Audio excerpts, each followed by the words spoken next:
Have you ever felt betrayed by the people you love the most? What if the ones closest to you made choices that broke your heart and tested everything you believed in? Tonight's story is about a father and his son, a story of loss, betrayal, and the struggle between pride and forgiveness. It's about the day a son chose his wife's birthday over his mother's funeral, and the path that followed when he returned, asking for something he could never deserve. So sit back, relax, and let this story unfold as we explore love, mistakes, and redemption. This is My Son Preferred His Wife's Birthday to His Mother's Funeral, and Now He Came to Me with a Request. They say there's no greater pain than losing the one you love. But that's not true. The greatest pain is losing them alone. When Clara took her last breath, the house fell silent in a way I can't describe. It wasn't just quiet, it was hollow, like the walls themselves were grieving. For 47 years, her laughter had filled every room, every meal, every morning. And now, all that remained was the faint smell of her lavender perfume and the echo of memories that refused to fade. I sat beside her hospital bed for hours after she passed. The nurse told me gently, "Sir, we'll need to take her soon." But I couldn't move.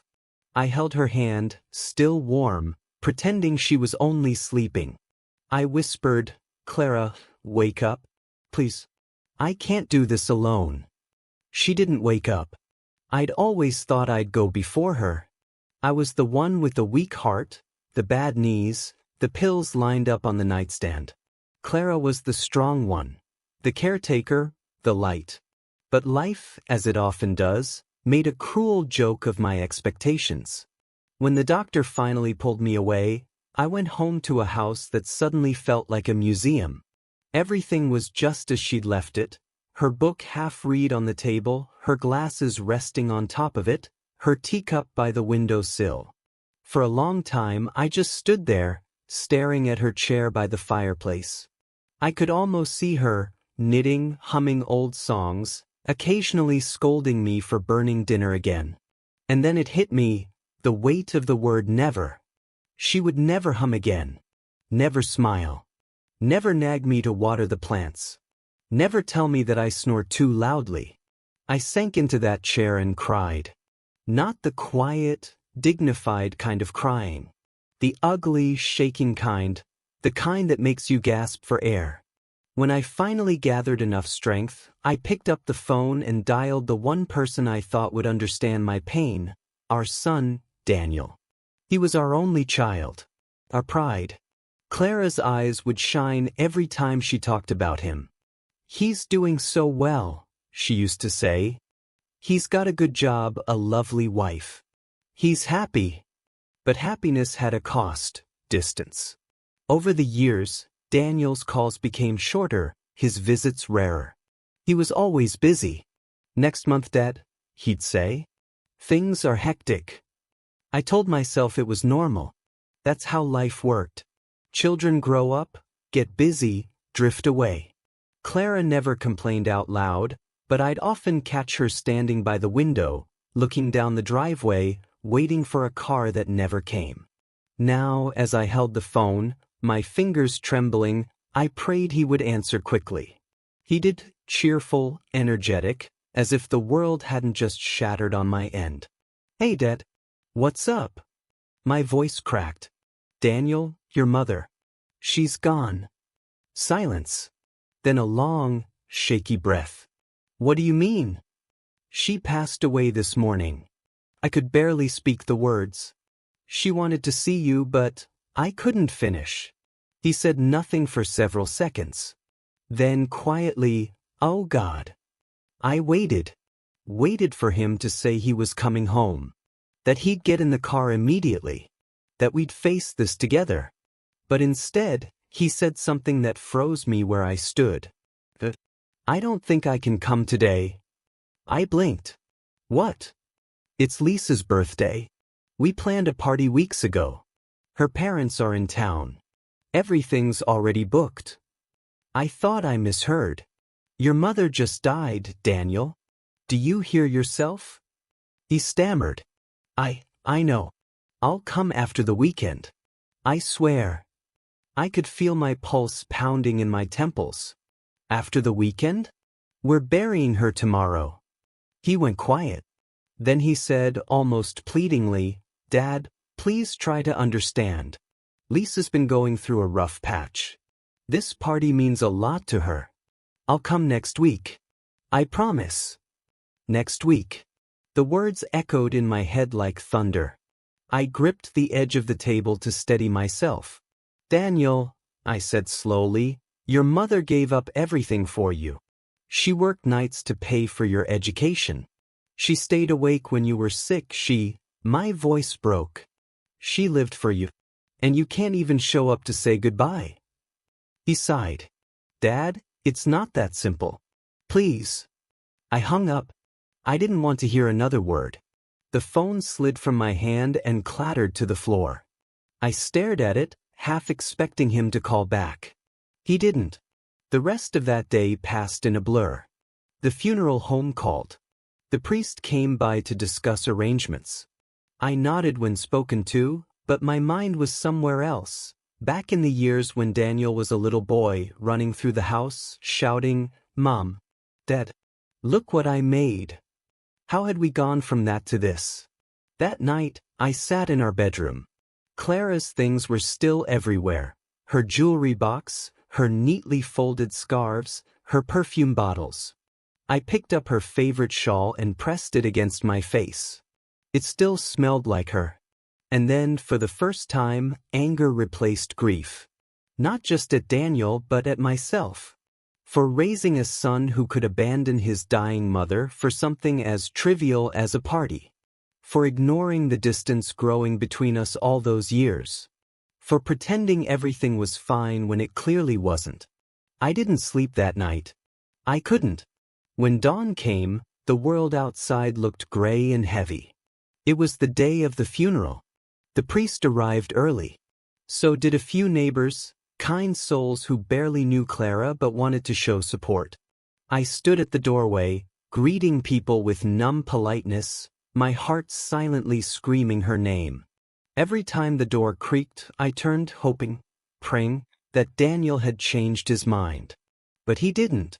When the ceremony began, I stood by her coffin, clutching a single white rose. The priest's voice droned softly about peace, love, and eternal rest. But all I could hear was the emptiness beside me. Her photograph sat on the coffin, smiling, eyes full of warmth and life. I reached out and touched it. I'm sorry, Clara, I whispered. You deserved better. My knees nearly gave out when they lowered her into the ground. I wanted to scream, to shout her name until the sky itself broke open. But I couldn't. I just stood there, watching the dirt cover her, each handful heavier than the last. When the last person left, I stayed behind. It started raining lightly, the kind of rain she used to love, soft, cleansing. I looked down at her grave and whispered, He didn't come. The raindrops hit the stone like tiny tears. You always forgave him, I said bitterly. Even when he forgot your birthday. Even when he skipped Christmas. You said, He's busy, John. Don't be hard on him. Well, he's not busy now. He just didn't care enough. I clenched my fists until my nails dug into my palms. I wish I could forgive him the way you did. But I can't. Not yet. Lightning flashed in the distance, followed by low thunder. I took it as a sign, maybe anger from above, maybe sorrow. By the time I got home, I was soaked to the bone.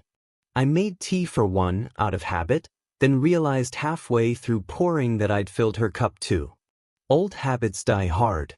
I sat by the window, staring into the dark, the teacup untouched.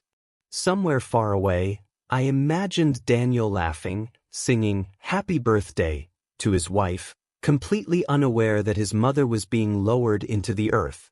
The thought burned through me like fire. I whispered, "She'll never rest until you come home." That night I dreamt of Clara. She stood in our garden, her favorite place, surrounded by the roses she'd planted.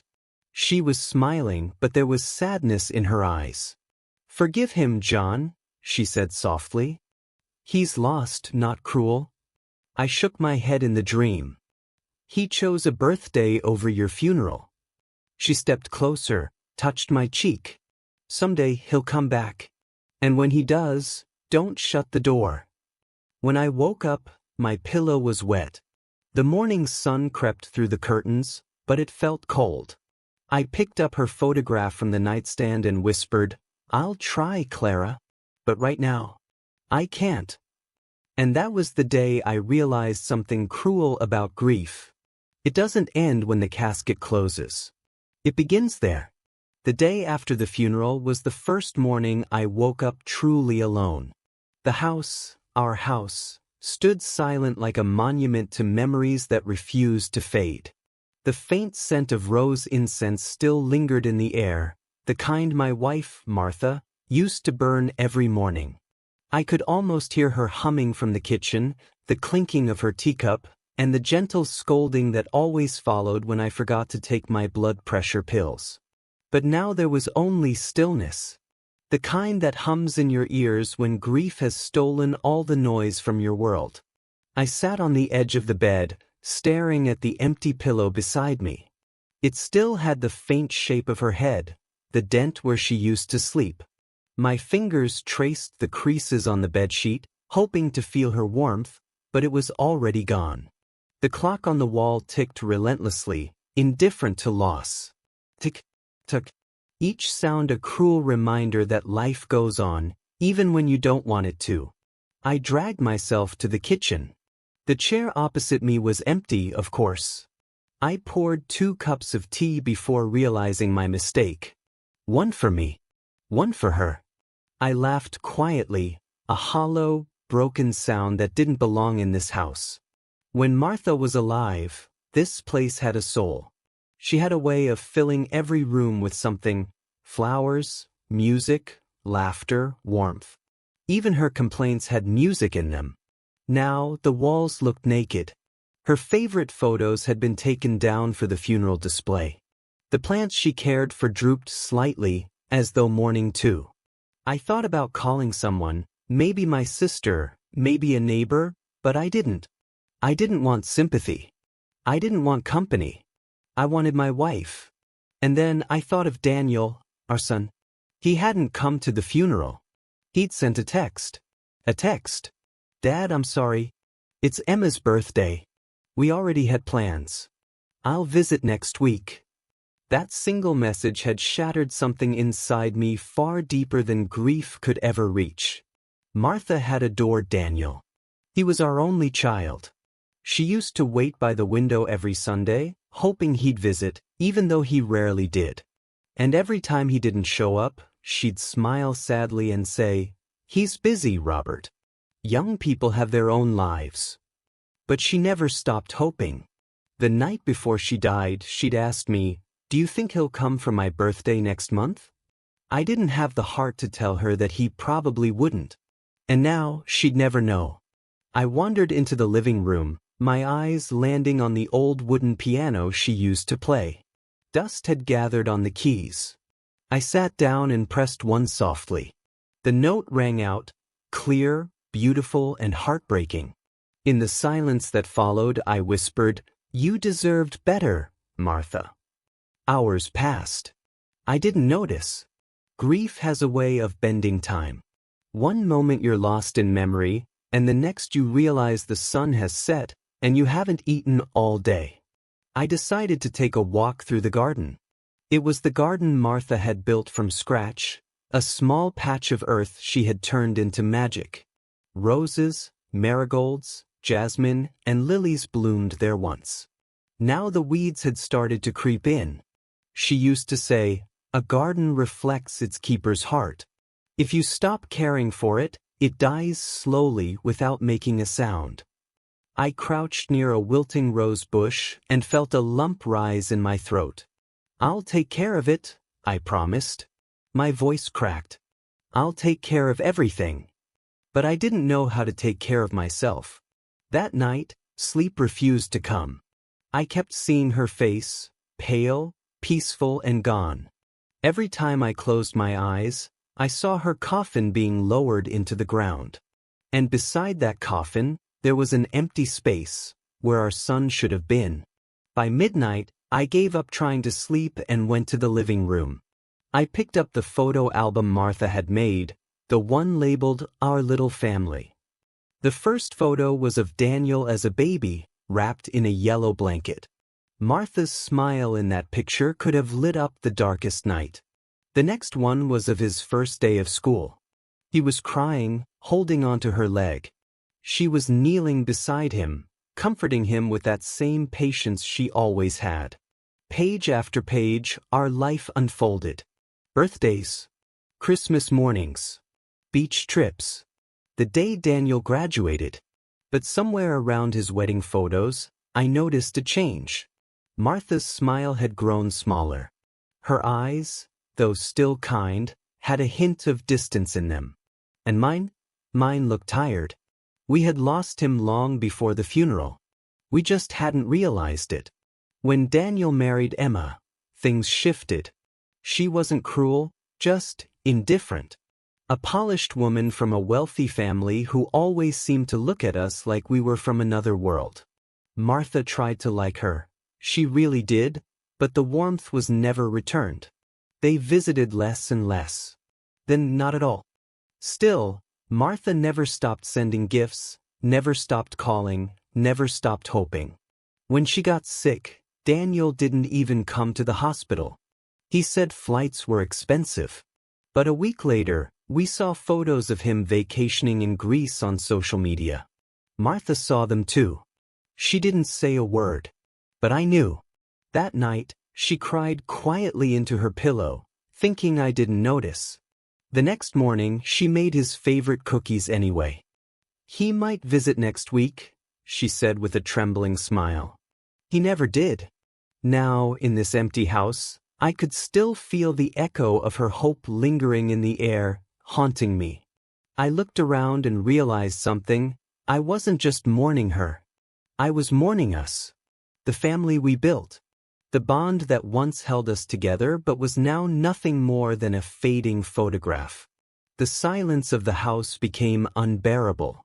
Every creak, every sigh of wind through the curtains felt like her calling out to me. At around 3 a.m., the phone rang. For a moment, my heart leapt. I thought maybe Daniel had finally realized. Maybe he was calling to say he was sorry, to ask if I was okay. But when I answered, there was only a pause. Then, a hesitant voice. "Dad, it's me." It was him. I didn't know what to say. The anger and pain rose inside me like a storm. I wanted to yell, to curse him for what he'd done or hadn't done. But all I managed was, "What do you want, Daniel?" "I just heard from Aunt Lucy. About Mom." His voice cracked slightly. "I'm so sorry, Dad. I didn't know it would happen so soon." "So soon?" I repeated bitterly. "She was dying for months, Daniel. You didn't even call." "I know," he said quietly. "I was busy. Work's been hard. And Emma." "Don't you dare," I interrupted, my voice trembling. "Don't you dare blame Emma for this. You made your choice." Silence. For a long moment, neither of us spoke. Finally he said, "Dad, I want to visit. Tomorrow. I want to talk." I almost hung up. Every part of me wanted to. But something, maybe Martha's voice in my head, stopped me. "Fine," I said coldly. "Come if you want. The door's still open." When I put the phone down, the emptiness of the house returned, thicker than before. But now, beneath it, there was something else. Something darker. A question I didn't want to face yet. What could he possibly want now? I didn't sleep that night. Even after the call ended, I sat in the armchair near the window, watching the faint glow of the streetlights spill across the floorboards. The clock ticked on, indifferent to the storm in my chest. My son was coming home, the same son who had chosen a birthday party over his mother's final goodbye. What could he possibly want now? An apology? Forgiveness? Money? Maybe he wanted to clear his conscience, to patch a wound that no longer bled. By dawn, my eyes burned from exhaustion. I brewed coffee out of habit, though it tasted like ash. I stood by the kitchen counter, staring at 2 mugs again, mine and the one I used to pour for Martha. I poured the second cup anyway and set it across from me. The rising steam almost looked like her silhouette. At 10:30, I heard tires crunching against the gravel outside. He was here. I didn't rush to open the door. I let him ring the bell twice before turning the handle. When I did, the sight that greeted me was both familiar and foreign. Daniel stood there, wearing an expensive coat and holding a bouquet of lilies, Martha's favorite. His hair was perfectly styled, his shoes spotless, his expression uneasy. Behind him, his car, a sleek black sedan, gleamed in the morning light, so clean it reflected the whole sky. "Dad," he said softly, "it's good to see you." I studied him for a long moment before replying. "You missed your mother's funeral." He swallowed hard, lowering his eyes. "I know. I was wrong. I should have been here." I stepped aside. "Come in." He walked through the door like a stranger entering a museum. His eyes darted around the house, taking in the photos, the fading curtains, the dusty piano. The silence pressed on both of us. "You've kept everything the same," he murmured. "Why wouldn't I?" I replied. "This house remembers her. Someone should." He nodded but said nothing. He placed the bouquet in a vase, fumbling slightly, as if trying to prove something, to me or maybe to himself. We sat across from each other in the living room. For several minutes, neither of us spoke. The ticking clock between us felt louder with every second. Finally, he broke the silence. "Dad, I can't change what happened. I was selfish. I thought I had time." His voice wavered. "I thought Mom would be okay." "She wasn't," I said quietly. "She waited for you till her last breath." He looked up sharply, pain flashing in his eyes. "She asked for me?" "Every day," I said. "Every single day." His lips trembled. "I'm sorry, Dad. I really am." I looked at him, and for a moment I saw the boy he used to be, the one who ran to his mother with scraped knees, the one who brought her daisies from the backyard, the one who cried when she missed a school play. That boy had loved her. This man before me had forgotten her. "I don't know if sorry is enough," I said. He nodded, accepting the weight of it. Then he took a deep breath. "There's something else, Dad. I didn't just come to apologize." "Of course not," I thought bitterly. "There's always something else." He reached into his coat pocket and pulled out an envelope. He placed it on the table between us. I need your help." I didn't touch the envelope. "With what?" He hesitated. "Emma and I, we're trying to buy a house. The bank needs a larger down payment than we expected. I thought maybe you could lend us the money. Just until next year." I stared at him. For a moment, I couldn't even speak. After everything, after missing his mother's funeral, he had the audacity to come here for money. My hands trembled, not from age, but from anger. "So that's why you came back?" "No," he said quickly. "No, Dad, that's not it. I came because I wanted to see you. I wanted to make things right. The loan, it's just something I thought you might consider. You have this house, and after Mom," his voice faltered. "After Mom died, I finished coldly. You thought I'd be too lonely to say no." He flinched. "That's not what I meant." "Isn't it?" I leaned back, studying him. "You didn't come to comfort me. You came because you need something. You always do." "That's not fair," he said, his voice rising. "You think I don't care about you? About Mom? Care?" I snapped. "You couldn't care enough to stand beside her coffin.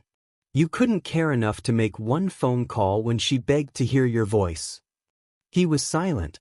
His shoulders slumped, guilt flooding his face. I stood and walked to the window, my back to him. You know, Daniel, your mother forgave you. Even when you broke her heart, she still defended you. But me? I'm not her. I don't have her softness. Dad, please, he said quietly. I know I messed up. I was wrong. I can't take it back. But you're all I have left. I turned slowly. And what about Emma? He hesitated. She's part of this too. She wanted me to come. I scoffed. Did she? Or did she send you because she's tired of living in an apartment that doesn't match her Instagram feed? His jaw tightened. You don't know her. I know enough, I said sharply. I know she didn't want to come to your mother's funeral because she didn't feel comfortable around sadness. That's what you told me. He looked away, shame written across his face. The air grew thick with silence again. He shifted nervously, glancing around the room. Mom used to keep her jewelry box here, right? He said suddenly, gesturing toward the cabinet. I narrowed my eyes. Why? Just wondering, he said quickly. She always loved that sapphire pendant. The one I bought her when I got my first paycheck. I walked to the cabinet, opened the drawer, and took out the small velvet box. Inside, the pendant shimmered faintly. You mean this one? He nodded, his eyes softening. Yeah. She never took it off. I closed the box gently. She was wearing it when she died. He didn't respond. His eyes glistened. For a long moment, we stood there, both trapped between anger and sorrow. Finally I sighed. Daniel, I can't help you right now. Not with money. Not with anything. You need to face what you've done before you ask for more. He nodded slowly. I understand. But the tone in his voice told me he didn't. Not really. He still thought this was about forgiveness. He didn't understand that some wounds can't be healed by words, or even by time. He stood to leave. I'll come back next week. Maybe we can talk again. I didn't stop him. I watched him walk out the door, the sound of his footsteps fading down the path. When his car engine started, the noise felt like thunder against the fragile quiet of the house. I sank into the armchair again. My hands shook as I reached for the pendant box. I opened it, staring at the sapphire glinting in the light. Martha had loved that necklace. She once said it reminded her of Daniel's eyes when he was little, bright, curious, full of wonder. Now all that light seemed gone. As I sat there, I noticed something strange, the faint scent of her perfume in the air, though I hadn't sprayed it in weeks. It was as if she was there beside me, whispering something I couldn't quite hear. For the first time in days, I spoke aloud. I don't know what to do, Martha. He's our son, but I can't look at him without seeing everything he took from you. A gust of wind blew through the open window, rustling the curtains. It almost sounded like a sigh. A reminder, perhaps, that forgiveness wasn't for him, it was for me. But I wasn't ready. Not yet. Outside, Daniel's car disappeared down the road, but as I watched him leave, a strange unease settled in my chest. Something about the way he'd looked at the jewelry box, something in his eyes. It wasn't guilt. It was calculation. And I had a sinking feeling that his visit was only the beginning of something much darker. After Daniel left, the house fell silent again, but this time, the quiet didn't bring peace. It brought suspicion. Something about his visit felt wrong. The way his eyes lingered on Martha's jewelry box. The subtle tension in his voice when I mentioned the sapphire pendant. The envelope of loan papers he'd left on the table without me ever touching it. That night, I sat in the living room under the dim yellow lamp, the envelope still lying unopened in front of me. I turned it over in my hands several times, debating whether to open it. My gut told me not to. But curiosity, mixed with a father's lingering hope, won out. I tore the flap carefully. Inside was a short letter and a document. The letter read, "Dad, this is just the preliminary paperwork for a joint property investment. If you agree, I'll handle everything else. You'll still own half the property, but it will help us secure a better loan. It's just a signature, nothing major. Love, Daniel." I stared at the words until they blurred. Joint property investment. The phrase rattled in my head. Why would he want me tied to a property I'd never see?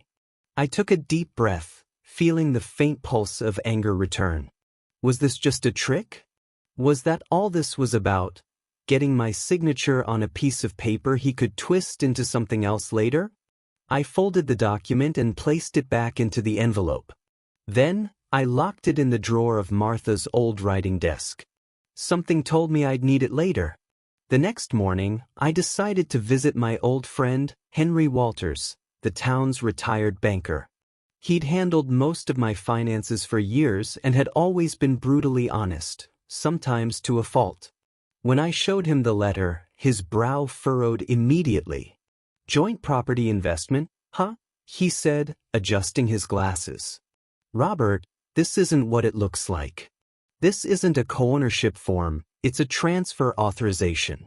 If you'd signed this, your property, this very house, would have been used as collateral under your son's name." I froze. Collateral? You mean he could have lost the house? Henry nodded grimly. If his loan defaulted, yes. You'd lose everything.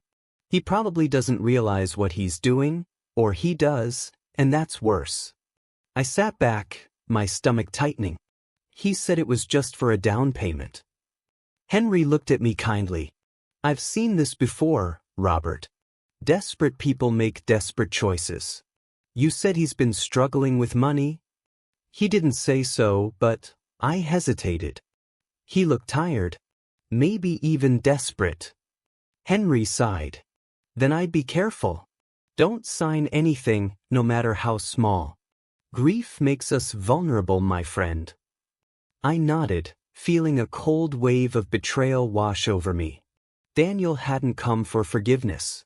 He'd come for leverage. That night, I couldn't eat. I couldn't think of anything except the image of my son standing in my living room, pretending to mourn while plotting to take away the home his mother had built. I tried to tell myself there must be some misunderstanding, that maybe he didn't know what the papers meant. But deep down, I knew better. He'd always been clever with words, charming even when he was lying. Martha used to say, "He has your brain and my heart." But what happens when the heart fades and all that's left is ambition? At midnight, I walked through the house, touching the walls she'd painted, the furniture she'd polished, the little decorations she'd placed with so much care. Every corner of this home was Martha's legacy, and Daniel had nearly gambled it away with a single signature. I couldn't let that happen. The following evening, Daniel called again. His tone was lighter this time, almost casual. "Hated. Did you get a chance to look at the papers?" "I did," I said, keeping my voice steady. "And I spoke to Henry Walters." There was a pause. "Henry? The banker?" "Yes," I said. "He told me what the document really is. A property transfer form. Not a co-ownership deal." The silence that followed was sharp and heavy. "Dad, it's not like that," he finally said. "It's just temporary. You'd get everything back once the deal closes. You have to trust me." "I trusted you once," I said quietly. "Your mother trusted you too. And you broke that trust the day you chose a party over her funeral." His voice hardened. "This isn't fair, Dad. I'm trying to fix things. To build a future." "At what cost?" I asked. "Your mother's memory? The home she loved? My peace?" He sighed heavily. "You don't understand. I'm in a tight spot. If I don't get this loan, everything falls apart." I closed my eyes, hearing the panic in his tone, but it didn't move me. "Then maybe it needs to fall apart." "Dad." "I'm done, Daniel," I said firmly. "No more lies. No more papers. If you want to rebuild your life, start by earning it honestly. And I hung up. For 3 days, I didn't hear from him. The silence should have been comforting, but instead, it gnawed at me. I couldn't shake the feeling that something else was coming. On the 4th day, I noticed the back door slightly ajar when I woke up. My heart skipped a beat. I never left it unlocked. I moved cautiously through the kitchen, my cane tapping lightly against the floor. The drawers had been opened, nothing too obvious, but not quite as I'd left them. When I reached Martha's writing desk, my worst fear came true. The drawer was empty. The envelope was gone. My pulse raced. I looked around frantically, checking every surface. Nothing else seemed missing, just the envelope. The one with the transfer document inside. Daniel had been here. I sank into the chair, trembling. I didn't know whether to be furious or heartbroken. My own son had broken into my home. The only question now was, why? Did he just want to destroy the papers so I couldn't use them against him? Or had he taken them to forge my signature? I picked up the phone and called Henry. He has the document, I said. What happens if he tries to submit it? Henry's tone was grave. If he forges your signature and submits it to a private lender, it could be processed quickly. You'd need proof it wasn't you, but that takes time. Go to the police, Robert. I hesitated. He's my son. I know, Henry said gently, but he's also a man who's made dangerous choices. That night, I didn't call the police. I couldn't bring myself to do it. Instead, I sat by Martha's photo on the mantelpiece, her smile frozen in time. I don't know what to do, I whispered. He's our boy. But he's turning into someone I don't recognize. The wind outside rattled the windows, and somewhere in the distance, a dog barked. The whole world seemed to echo my unease. Then a sound, faint, from outside. Footsteps on the porch. I turned off the lamp and waited. The doorknob rattled, just slightly. Then came a whisper through the door. Dad, it's me. Please open up. Daniel's voice.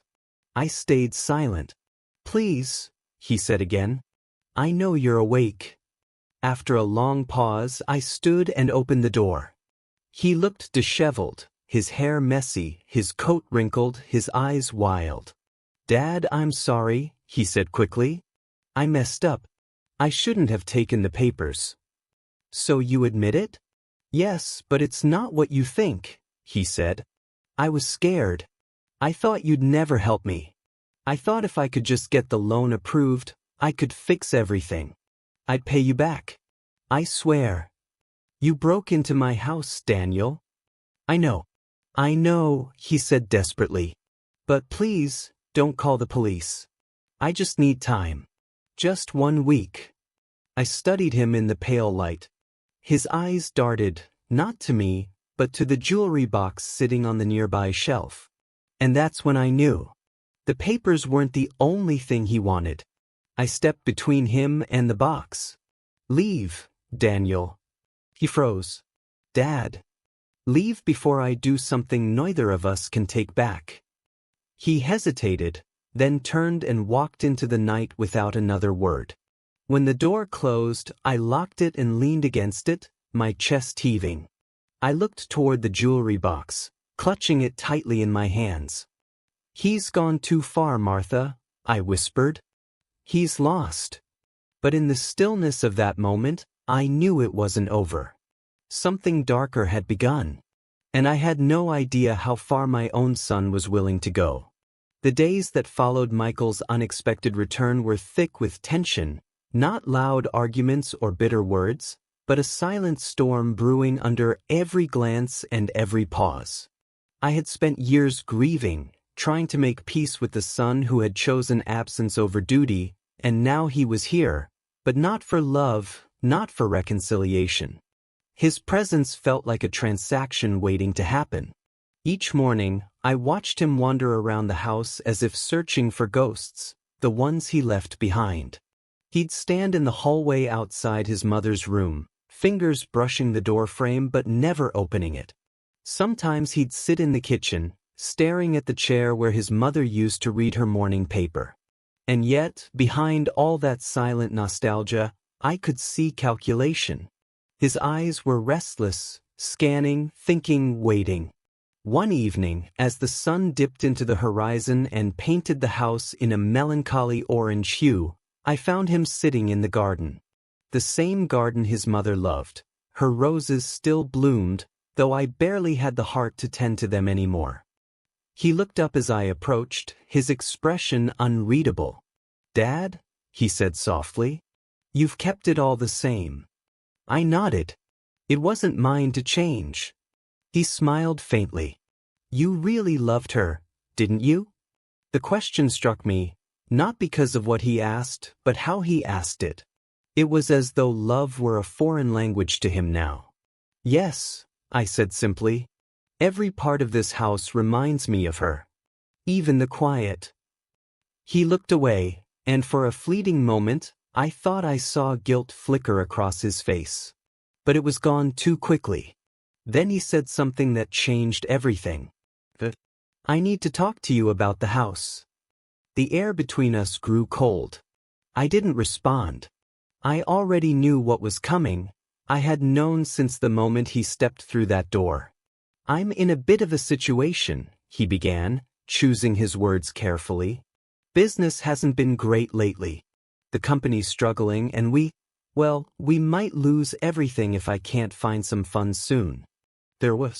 He hesitated, watching me. "I know this house is valuable and I thought, maybe, you'd consider selling it." I finished for him. He flinched slightly. "I mean, it's too big for you now, Dad. You live alone. You could move somewhere smaller, more comfortable. I could handle everything. You'd be taken care of." Taken care of? I almost laughed, not out of humor, but disbelief. "This house," I said slowly, "is your mother's resting place. Every corner of it holds her memory. And you want to sell it for your company." He leaned forward, defensive now. "It's not like that. It's just temporary. I'll buy it back when things get better." "Temporary?" My voice rose. "Do you even hear yourself? You missed her funeral because you were celebrating your wife's birthday, and now you come here to take the last piece of her that's left." He went silent, his jaw tight. "I was young, Dad," he muttered. "You don't know what it was like. I had responsibilities, a life I was trying to build." "Responsibilities?" I interrupted. "Your mother's only wish was for you to be there when she took her last breath. But your responsibility was a dinner party, wasn't it?" Michael's hands curled into fists. "You think I haven't lived with that guilt every day since?" "Have you?" I asked quietly. "Because it doesn't seem like it." He stood suddenly, voice shaking. "You think I don't care? You think I don't miss her? You're wrong. I've had to survive in a world that doesn't forgive weakness. I made choices, maybe wrong ones, but I did what I had to do." I looked at him, really looked at him, and saw not a boy, not even a man, but a stranger trapped between ambition and regret. "You've lost more than just money, son," I said. "You've lost your heart." That night, I couldn't sleep. The walls felt tighter, the air heavier. I walked through the house, my footsteps echoing softly through the halls. In our old bedroom, I stood before the photograph on the dresser. My wife, smiling in the garden, sunlight in her hair. "What would you have done?" I whispered to the picture. "Would you have given in? Sold it for him?" Her smile didn't answer, but I already knew. She'd always said, "Home isn't just a place, it's where the love stays even after we're gone." The next morning, I made my decision. When Michael came downstairs, he found me sitting at the kitchen table with 2 cups of coffee, just like old times. "I've thought about what you said," I told him. He exhaled in relief. "Thank you, Dad. I knew you'd understand." "But I'm not selling the house," I continued. The color drained from his face. What? I'm not selling and I'm not giving it to you either. This house will stay as it is until I'm gone. And after that, it'll go to charity. He stared at me stunned. You can't be serious. This is our family home. No, I said firmly. It was our home when we were a family. Now it's just my memory of one. His eyes darkened. You're doing this to punish me. I'm doing this because I finally see what matters, I said. You've built your world on taking love, taking chances, taking forgiveness. I won't give you one more thing to take. He slammed his hand on the table. You'll regret this. I met his gaze calmly. No, Michael. You will. He left that day in anger, his car tires screeching against the gravel driveway. I watched him go, not with hatred, but with sorrow, the kind of sorrow that no tears could wash away. For days afterward, the house was silent again. But it was a different silence, not the emptiness of grief, but the stillness of resolve. I tended to the roses again, fixed the broken fence, and even reopened the windows to let in the sunlight. Because for the first time in years, I understood something profound. Forgiveness is not always about letting someone back in. Sometimes, it's about letting yourself be free. And yet, deep down, a voice whispered, he'll be back. Because when desperation meets pride, people do things you can't imagine. And I knew my son well enough to realize this wasn't the end.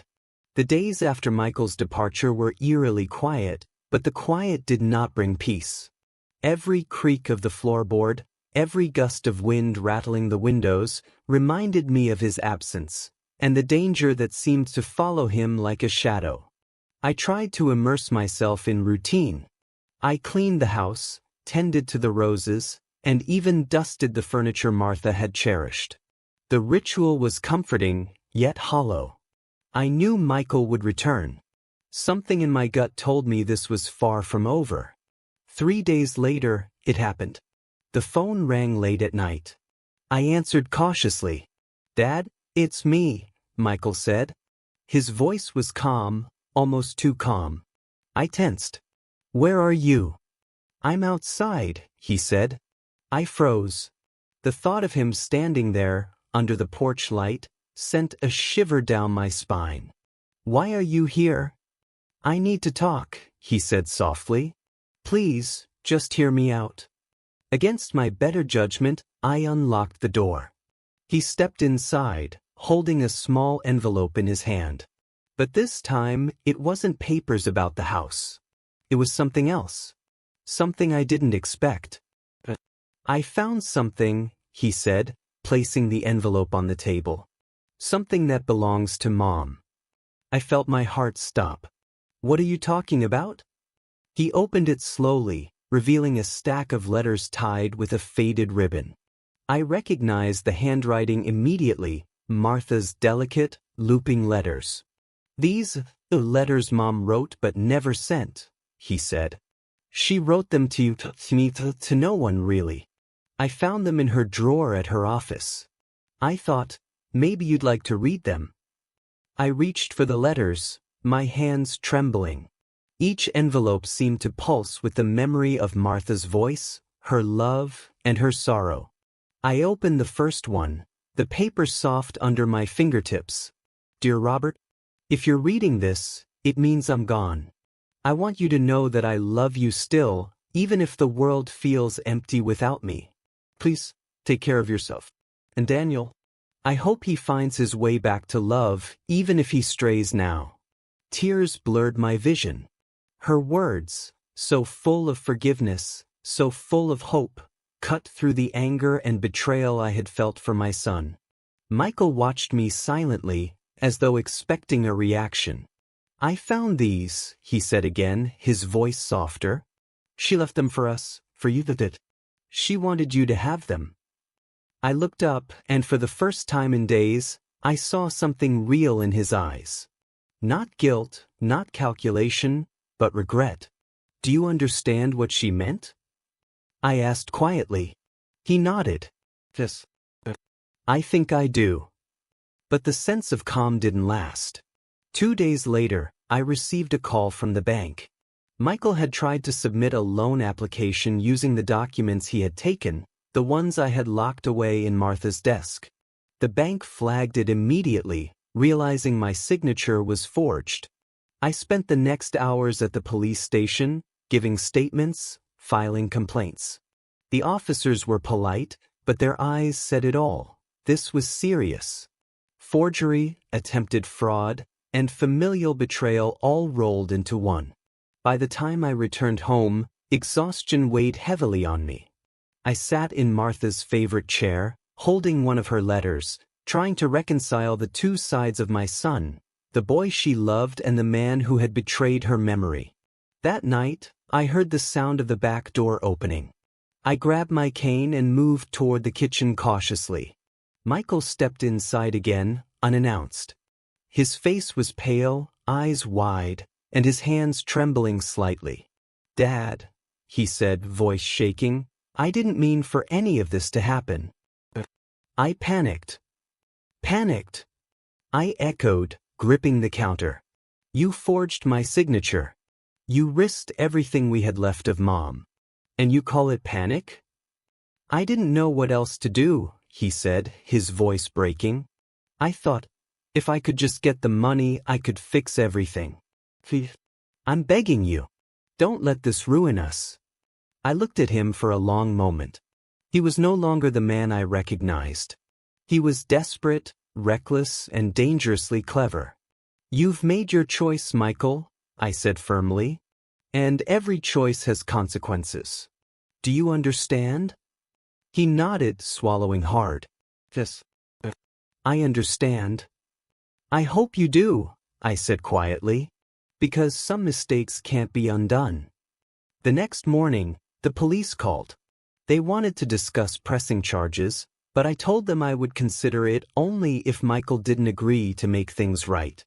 I knew that charging him could end him, financially, legally, emotionally. But I also knew that letting him go without consequence would be a betrayal to Martha's memory. I gave him an ultimatum: return the documents, apologize in writing to the bank, and agree to counseling. If he refused, I would take legal action.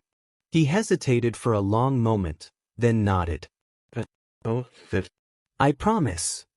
It was the first time he had said the word promise in months. Even with his compliance, the damage lingered. I couldn't shake the unease, the sense that Michael's desperation might escalate. Every knock at the door, every phone call, made my heart race. One night, I found him in the garden again, staring at the roses. "Dad," he said softly, "I'm sorry. I never meant to hurt you. I never meant to hurt Mom." I looked at him, seeing a reflection of Martha's hope in his eyes. For a fleeting moment, I wanted to believe him. "But you did," I said. "You hurt the only people who ever loved you unconditionally.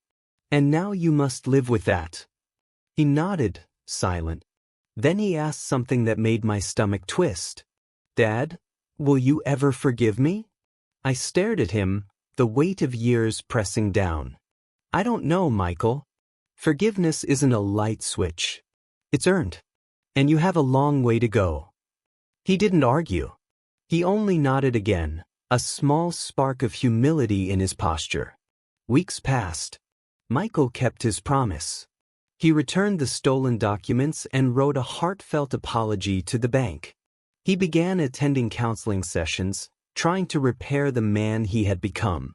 Still, the house remained heavy with memory and tension. Every creak and shadow reminded me that consequences have a way of lingering, like a stain that refuses to wash away. And yet, I could see subtle changes. He began to tend to the garden, just as Martha had. He started small acts of kindness, like brewing tea for me or asking about my day. It was progress, but fragile. One misstep, one flash of his old recklessness, and it could all come crashing down. One night, as I sat reading Martha's letters by the fireplace, I realized something profound. Consequences aren't just about punishment. They're about learning, growing, and facing the truth of your actions. Michael had faced his. He had faltered, he had broken rules, he had betrayed trust. But he had also begun to understand the gravity of those choices. And for the first time in months, I felt a flicker of hope. Perhaps he could truly change. Perhaps the man standing before me now was the son Martha had always believed in. But I knew the truth. The road ahead would be difficult. Forgiveness would be earned, not given. Trust would have to be rebuilt, brick by brick. And even then, the shadow of the past would linger, reminding us both that choices, once made, have consequences that can never be fully erased. The first snow of winter fell softly against the windows, coating the garden in a quiet white that seemed almost sacred. The house was still, quieter than I remembered in years, yet not empty. Michael had stayed, helping me with small chores, tending to the roses that still bloomed stubbornly through frost, and sometimes, sitting silently in the corner with his hands folded, lost in thought. He was changing, slowly, painfully, but truly. It had been months since the incident with the forged documents. In that time, Michael had begun counseling sessions, attended regularly, though reluctantly at first. He had apologized to the bank, returned the stolen papers, and even taken a few steps toward repairing relationships he had neglected, including checking in on neighbors and old family friends, something he had never done before. But tonight felt different. He knocked softly on my study door. May I come in? I looked up from Martha's letters.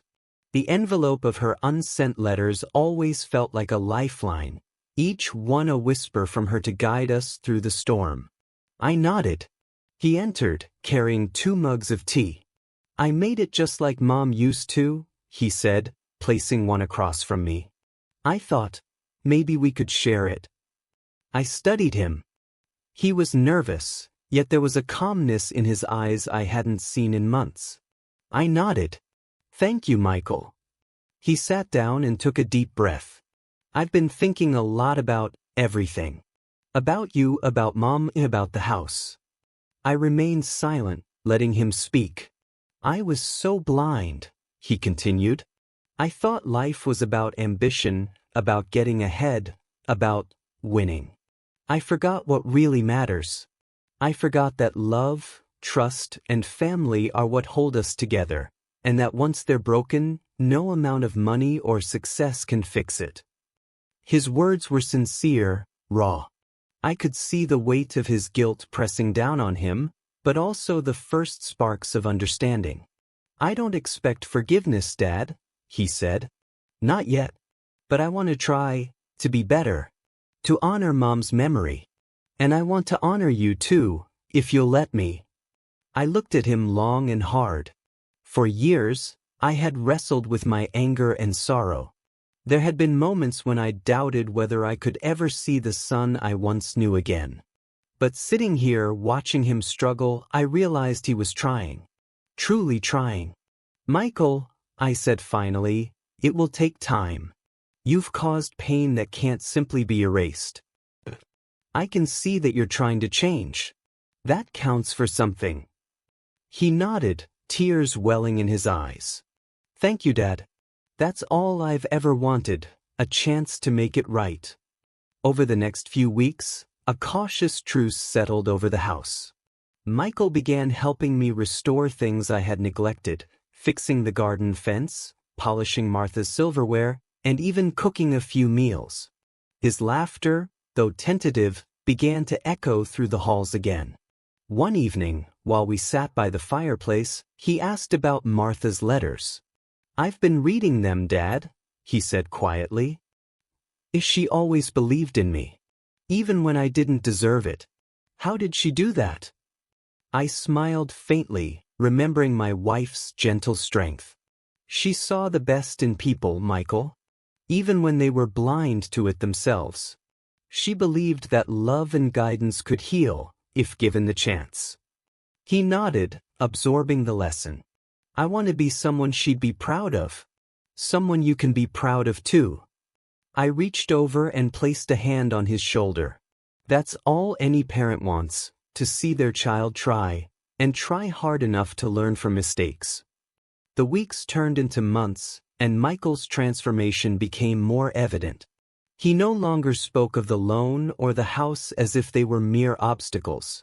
Instead, he invested time and effort into rebuilding trust, with me, with the community, and with himself. One day, he came to me holding a small sapling. I thought we could plant this together, Dad. In Mom's garden. I took the tiny tree in my hands, feeling the weight of its potential. You're serious? I asked. Yes, he said, eyes steady. I want to leave something behind that reminds us of her, and of what we've learned. Something that grows even after we're gone. We planted the saplings side by side, the cold wind biting at our faces, yet somehow warming our hearts. As the soil covered its roots, I felt a sense of hope that had been absent for years. The true test of redemption came unexpectedly. A few weeks later, a distant relative contacted me about selling the house. They had been struggling financially and assumed I'd consider moving or liquidating the property. Michael stood beside me as I spoke to them on the phone. He didn't intervene, didn't argue. He simply listened. After the call, he looked at me and said, "Dad, it's your decision. Whatever you choose, I'll support it." I realized then that he had truly changed. No longer was he desperate to manipulate or control. He had learned patience, humility, and respect, the hardest lessons of all. "I'm keeping the house," I said finally. "It's not just a home. It's a memory, a lesson, and a testament to what we've endured." He smiled, relief flooding his face. "I understand, Dad. And I'm glad." As the first anniversary of Martha's passing approached, Michael suggested we commemorate her life in a meaningful way. Together, we organized a small gathering in the garden. Friends and family came, sharing stories and memories of her kindness, her laughter, and her unwavering love. Michael stood beside me the entire time, attentive and present. He even spoke, sharing his memories of his mother, his voice trembling but genuine. It was the first time he had publicly acknowledged his mistakes, and he did so with sincerity and grace. I watched him and felt a surge of pride. Not because he had done everything perfectly, but because he had faced his failures and taken steps to become better. That, in itself, was redemption. After the gathering, we sat in the garden under the fading sunset, the roses glowing softly in the light. "Dad," Michael said, breaking the silence, "I know I can't change the past. But I want to spend the rest of my life making things right. Not just with you, but with myself." I placed my hand on his. "You've already started, Michael. You've already shown me that change is possible. That's more than many people ever do." We sat in silence for a long time, letting the garden and the memories fill the space between us. Finally, I spoke. "You have a long road ahead. But I believe in you. I've always believed in you, even when you forgot to believe in yourself." His eyes glistened with tears. "Thank you, Dad. That's all I needed to hear." Months later, the sapling we planted had begun to grow steadily, a living testament to Martha's love and the changes in her son. Michael continued to show kindness, responsibility, and thoughtfulness, small acts that, together, formed a new foundation for our family. I realized that redemption is not a single act. It's a journey marked by persistence, honesty, and the courage to face one's mistakes. Michael had taken that journey, stumbling at times, but ultimately moving forward with determination. And as I watched him work in the garden one crisp morning, I felt a peace I hadn't known since Martha passed. Yes, the past could never be undone. Yes, the mistakes were grave. But redemption was real. And sometimes that's enough. And so, after months of pain, mistakes, and hard lessons, a fragile bond was rebuilt. The house remained as a memory of love and loss, and a son learned the power of humility, responsibility, and redemption. Life doesn't always give second chances, but when it does, it is up to us to seize them, to forgive, and to grow. If this story touched you, or made you reflect on your own life and relationships, don't forget to like, subscribe, and share. And remember, even in the darkest moments, redemption is possible, but it begins with one honest choice.